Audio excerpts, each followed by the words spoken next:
এরকম পেশেন্ট প্রায়ই পাচ্ছি। হুম। ৭-৮ বছর, ৯ বছর, ৬ বছরের বাচ্চা গলস্টোন নিয়ে আসছে এবং সিম্পটোমেটিক গলস্টোন, ব্যথা হচ্ছে। আচ্ছা। মাঝে, মাঝেই ব্যথা হচ্ছে গলস্টোন। আজকাল আমরা বাবা-মায়েরা ভীষণই ব্যস্ত। এবার আমাদের অনেকের বাচ্চা আছে যারা এই চাইল্ড ওবেসিটিতে ভুগছে। আমরা ব্যাপারটা জানছি কিন্তু ওভারলুক করে যাচ্ছি। ভাবছি ঠিক আছে পরে হবে, পরে হবে। পরে ব্যাপারটাকে ম্যানেজ করে দেবো। এই জিমে পাঠিয়ে বা ডায়েটিং বাচ্চাকে করিয়ে করে দেবো। কিন্তু এটাতে বাচ্চার ক্ষতি কতটা হচ্ছে?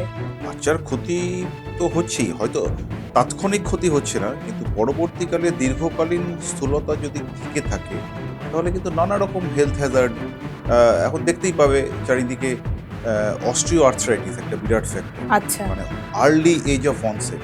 আচ্ছা, যারা দেখবে বেশি স্থূল আ কিছু বয়সের পরেই খুঁড়িয়ে হাঁটছে। এটার আচ্ছা, মূল কারণ কিন্তু হাড়ের ক্ষয়, অস্টিও আর্থ্রাইটিস। আচ্ছা, কার্ডিয়াক প্রবলেম তো রয়েছেই। আচ্ছা, আ এটা আমরা সকলেই জানি, যারা একটু স্থূল তাদের কার্ডিয়াক প্রবলেম হওয়ার চান্স অনেকটা বাড়ছে।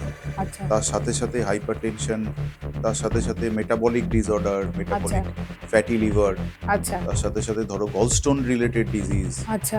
এইগুলো কিন্তু বৃদ্ধি পাচ্ছে এবং কিছু, কিছু ক্ষেত্রে কোনো, কোনো ক্যান্সারও কিন্তু দেখা গেছে স্থূল লোকেদের মধ্যে চান্স অনেক বেশি। বেশি হচ্ছে।